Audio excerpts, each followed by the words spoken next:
place. I call for signs and wonders in this place. Let your presence show in this place. Oh yeah. Anointing, follow me. Your mercy will I see. Just like the days when power crossed the sea, your power remains the same. Yes, you never change. Fi agbára rẹ̀ hàn, fi agbára rẹ̀ hàn, fi agbára rẹ̀ hàn. Thank you very much, beloved, today for tuning in to this telecast. And I believe this telecast is going to bless your life. And as we believe always, it's not by accident that you have tuned into this program. I want you to be there. The Word of God is coming to you. I'll be right back to pray for you. Let's go to the Word. Thank you very much, beloved in the Lord, for tuning in to this particular program. And I believe you have tuned in by divine appointment. It's not by accident that you have just tuned into this particular program. And I believe today's program, God wants to speak to you, and He has a word that is going to turn your situation around. Today I will be speaking from the book of Numbers, chapter 21, from verse 8 up to verse 9. Numbers chapter 21, from verse 8 to 9. Today's topic is entitled, Look to the Serpent of Brass. Look to the serpent of brass. Now, the children of Israel got discouraged by the circumstances they went through. Moses, their leader, took them from Egypt on a mission to take them to the promised land, that is Canaan. After they left Egypt, they were so excited after crossing over the Red Sea. They left Egypt behind with hope that in a matter of days they are going to reach their destination, that was the promised land, Canaan, a land that flows with honey and milk. To their surprise, they realized that this was not just an overnight journey. It would take years before they realized their dream of being where God wanted them to be. Because of their discouragement, long way, long journey, and also sometimes they could go without food, without water, without bread. These negative circumstances trigger their impatience. Now, let me make a pause here and raise one issue which is very important. When you are walking with God, God is not a God of shortcut. God is the God of process. Now, they thought it because there was a shortcut to the promised land, but God did not use the shortcut. You can't walk with God using shortcuts. Now, another point which I want to raise here is going on with this word is that if you are to walk successfully with God, you have to learn to be patient. Patience is the key to successfully walk with God. They ran out of patience, and the Bible says that they begin to complain, they begin to murmur against Moses and against God, saying, "Why have you brought us here to die in here?" I want to let you know dear beloved, I know you may be going through tough time, negative circumstances. You may lack one or two things, or things may not be as easy as one may think. But I want to advise you, the least you can do is to complain against the man of God, or to complain against God. Because complaining against God does not solve the problem. On the contrary, it worsens your situation. Just like in the case of the children of Israel, they thought by entertaining, complaining against Moses, they will improve the situation. Now, one of the things the devil will do to prevent you from working successfully with God is to allow you to look to the circumstances. To look, because he showed the Israelites that, look, you receive a promise of a greater promised land. Look now here, you have no water, you have no bread, and it may not even come to pass because it was a long, long journey. So the devil will preach to you circumstances, but we preach to you the revelation. We preach to you the word of God. Now, when they realized that it was not as easy as it seems, they complained against God. And because they complain against God, complaining against God, I want to make it clear to each and everyone who is watching me, is sin.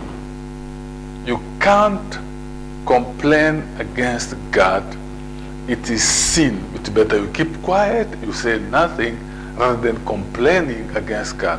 So they sinned against God.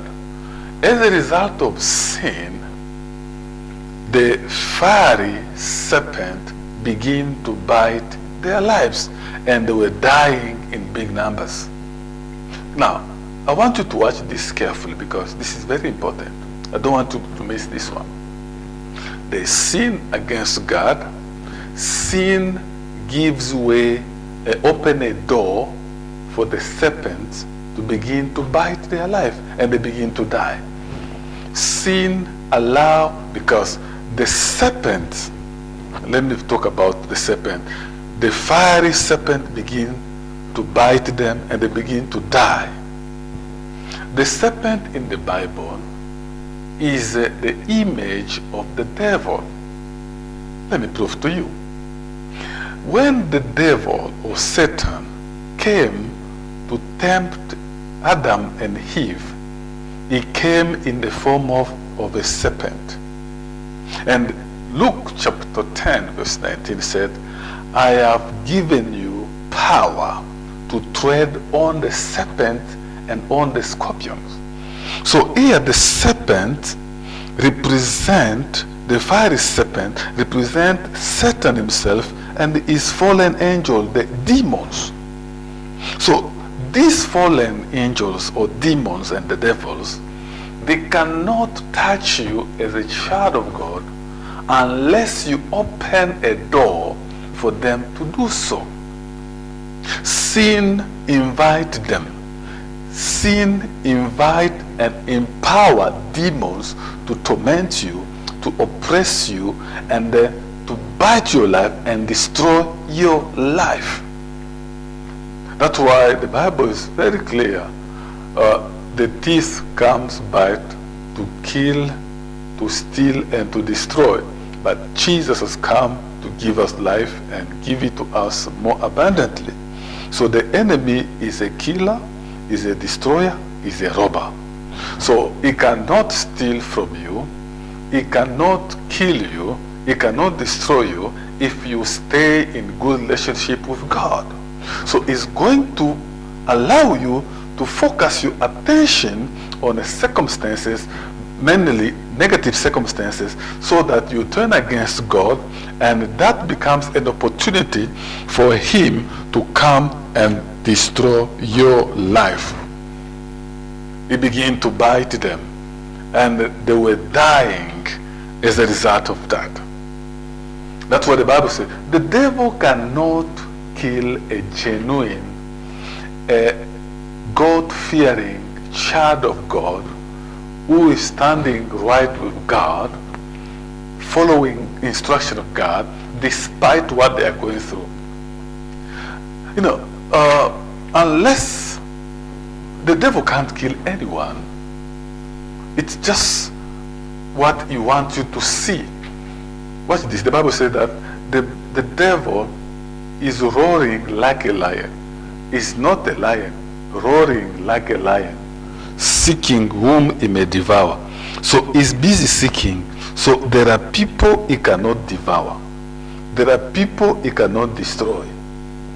So people who are destroyable, killable, devourable are the people who have allowed sin in their life through their complaint, through their murmuring, and all various sins to try all those shortcuts.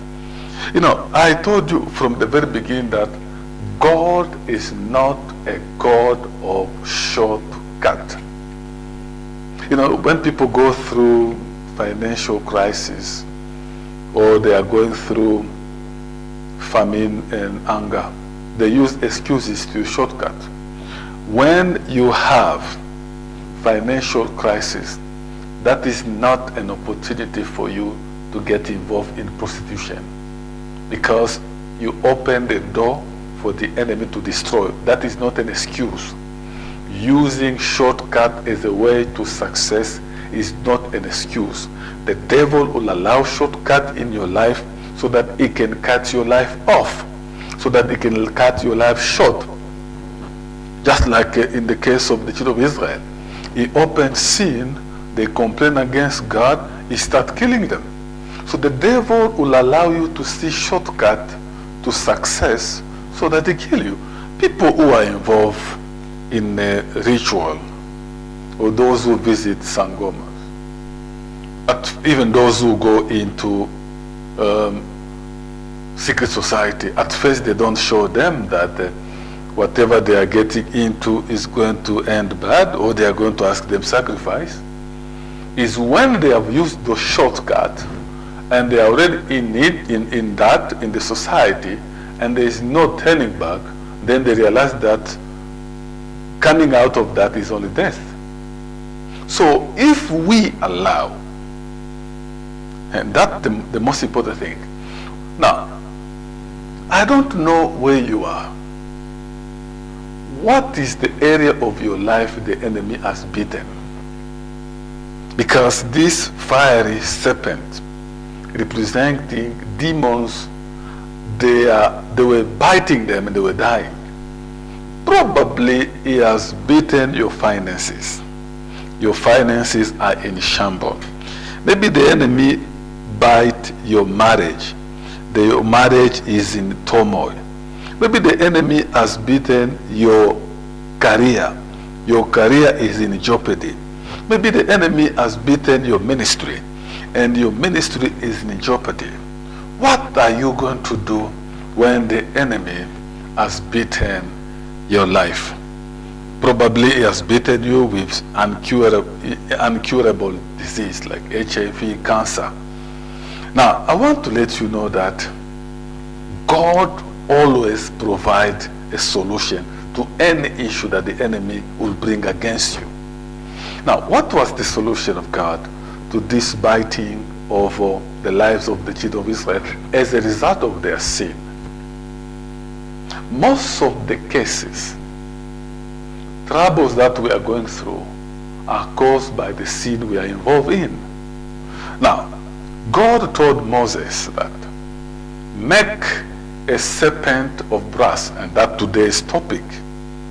Make the serpent of brass, and you are going to make it up on the pole. Whoever is going to look to it is going to live and will not die. Make a serpent of brass and put it on the pole. Whoever is going to look upon it shall live and not die. And that was the typical image. This is prophetic. Even John chapter 3 and verse 14 said, as Moses lifted the serpent of brass in the wilderness, so God has lifted Jesus up so that whoever looks upon him shall not perish and have eternal life. Simple solution. You are going through tough time. You don't need to look down. You don't need, if you look down, you look to the devil. You don't need to look around. Looking around, you're looking for relatives, doctors. Some they even go to sangomas for the answer to their situation. But God has given you the remedy to whatever you have gone through in your life.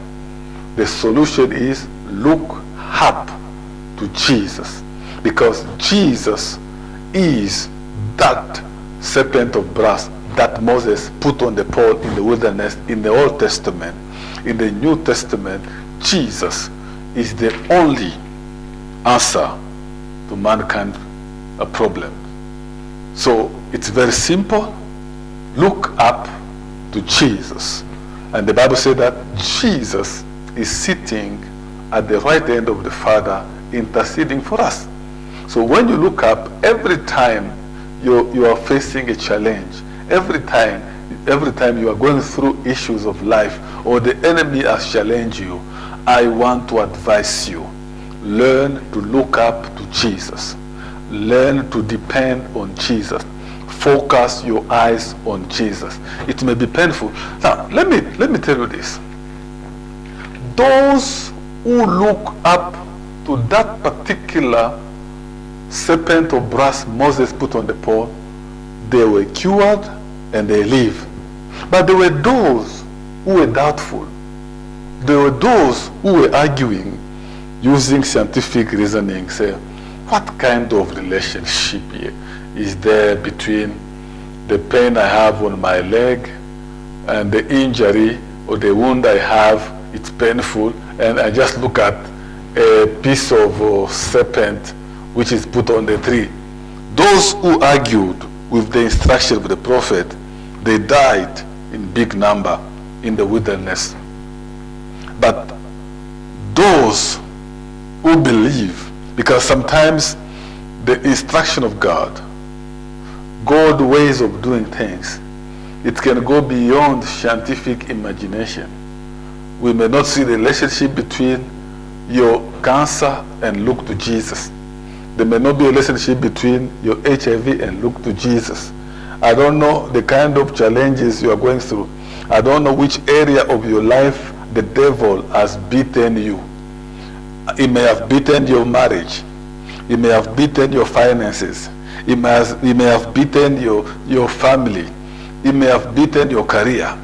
But what I'm here as a minister of the gospel, anointed by God to preach this gospel, I'm telling you, if you can look up to Jesus, believing him, that he is the answer. I'm telling you, I don't care how long you've been in that situation, I can tell you that you are coming out of that trouble.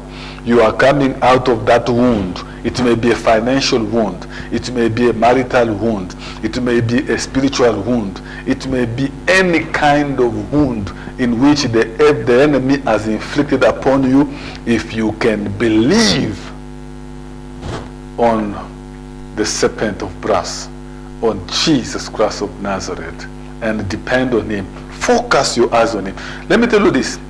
I don't know how long it was taking for them to completely get their healing from the wound.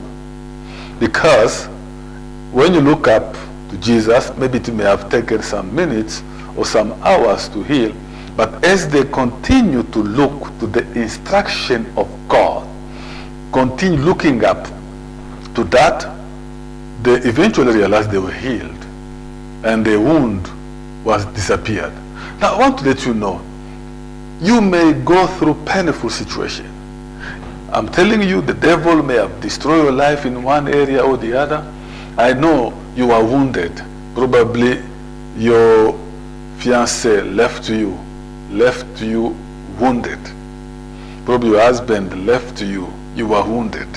People may have disappointed you, you were wounded. If you keep on looking to what people have done to you, you will not look to Jesus. I know you are going through pain. I know it's not easy, but my advice to do as the preacher of this gospel, I'm telling you one simple instruction that Jesus has put in my heart to share with you. If you can depend on Jesus, if you can look to him and focus your attention on him, despite your pain, despite your disappointment, despite what you are going through, I can tell you that Jesus is going to heal you.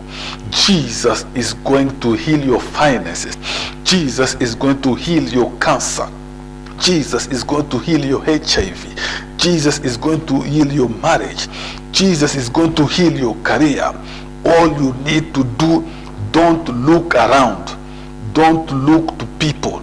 Don't look to men of God. Look to Jesus. He's sitting right there at the right hand side of God, interceding for you. Jesus is interceding on your behalf. Jesus wants you well.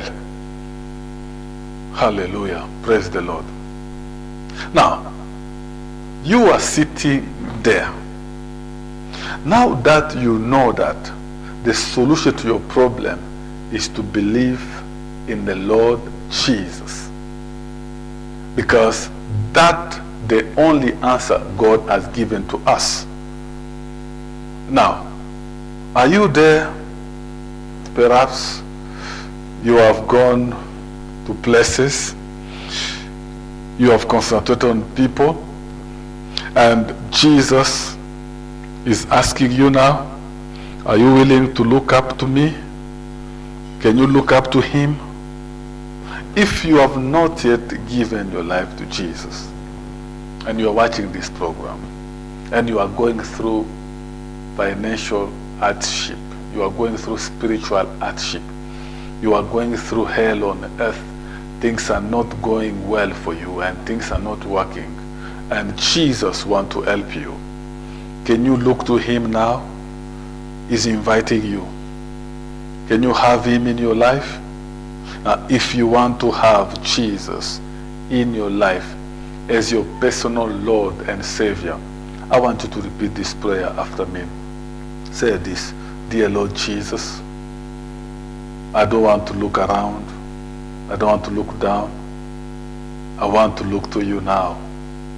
I want to depend on you. I believe that you are the Son of God. Be my Lord, my Savior. Come into my life. I want to walk with you. In Jesus' mighty name. Amen. Dear beloved, if you have done that and you continue to look to Jesus, you are on your way out of your issue. You are going to be spiritually cured. Jesus is the cure. Jesus is the answer. And Jesus is the Lord.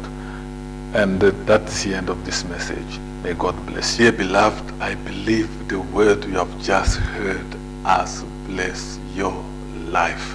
And we are excited about what God is doing through this broadcast into your life. And I want you to continue looking up to Jesus, who is sitting at the right hand side of the Father. Before I let you go, I want to remind you, continue. If you have not yet partner with us in this particular ministry, in supporting this program to remain on air. Remember, we are touching millions of people through the preaching of the uncompromised Word of God. So join those who are partnering already with us to allow this program to remain on TV. Let me pray for you before I let you go. Maybe you are going through challenges. You are going through one issue or the other. Jesus is the answer. Beside him, there is no answer. I'm praying for my viewer, oh Lord, those who have various challenges, be it sickness, be it career issue, whatever challenge they have, be the answer to their issue in the mighty name of Jesus. Let them be delivered. Let them be saved. Let them be healed.